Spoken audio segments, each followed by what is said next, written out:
ورحمة الله وبركاته. وعليكم السلام ورحمة الله وبركاته.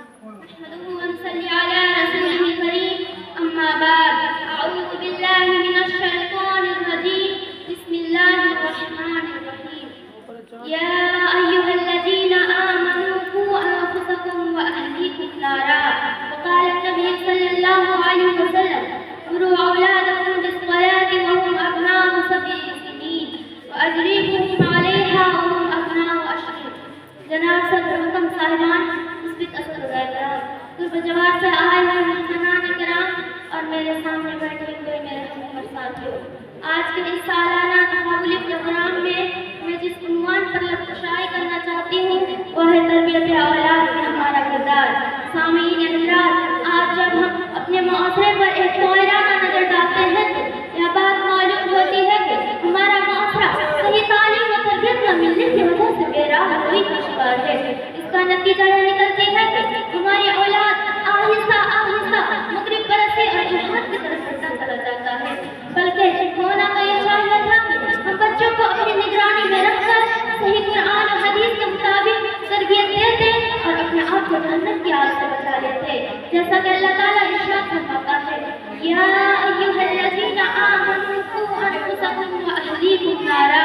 اے ایمان والو، تم اپنے آپ کو اور اپنے گھر والوں کو اس آگ سے بچاؤ جس کا ایندھن انسان اور پتھر ہے۔ اس آیت کریمہ میں اہل ایمان کو اپنی ذمہ داری کی طرف توجہ دلائی گئی ہے، اور وہ یہ ہے کہ اپنے ساتھ اپنے گھر والوں کو اسلام اور اسلامی تعلیم و تربیت کا اہتمام کرے تاکہ ہم سب جہنم کے ایندھن ہونے سے بچ جائے۔ سامعین حضرات، آج ہمارا معاشرہ تربیت کے معاملے میں کس قدر لاپرواہی اور غفلت کا شکار ہے، اس کا اندازہ اس بات سے لگایا جا سکتا ہے کہ ایک بچہ 8-10 سال کا ہو جاتا ہے لیکن اس کو اپنے والدین کے ساتھ اٹھنے بیٹھنے اور بات کرنے کا طریقہ نہیں آتا۔ کیوں؟ اس کی وجہ یہی ہے کہ ان کو بچپن سے اسلامی تہذیب و ثقافت کے سانچے میں ڈالا ہے۔ والدین کا یہ فرض ہے کہ ان کے اندر صحیح اسلامی فکر کو پیدا کرے۔ اس کی وجہ یہی ہے کہ عمر کے اعتبار سے اسلام نے تربیت کا حکم دیا ہے، جیسا کہ رسول اللہ صلی اللہ علیہ وسلم کا فرمان ہے: مروا اولادکم بالصلاۃ وهم ابناء 7 سنین واجربوهم علیہا وهم ابناء 10۔ جناب صدر 7 سال کی عمر میں بچوں کو نماز پڑھو اور اگر نہ پڑھے تو 10 سال کی عمر میں۔ اس حدیث میں جہاں کئی ایک اہم مسائل معلوم ہوتی ہے، وہیں ایک بات بھی معلوم ہوتی ہے کہ شعور کی ابتدا کم عمر ہی سے بچوں کو ایسی منزل سے شروع کر دیا جائے جس سے ان کے خیالات، عادات و اطوار کے بگڑنے اور پرغندہ ہونے کا خطرہ ہو۔ سامعین حضرات، بچوں کو ہمیشہ سچ بولنے کی تلقین کرے۔ ماں کی گود اور گھریلو ماحول بچے کے لیے صحیح عزیز کا شکار ہوتی ہے، اسی لیے بچوں کو بچپن ہی سے جھوٹے باتوں سے بہلائیے ورنہ وہ خود بھی جھوٹے کا عادی بن جائیں گے۔ اس ضمن میں رسول اللہ صلی اللہ علیہ وسلم کی اس حدیث کو سامنے رکھے حضرت عبداللہ بن عامر رضی اللہ عنہ کا بیان ہے کہ ایک روز میری والدہ نے پکارا۔ اس وقت نبی صلی اللہ علیہ وسلم ہمارے گھر میں موجود تھے۔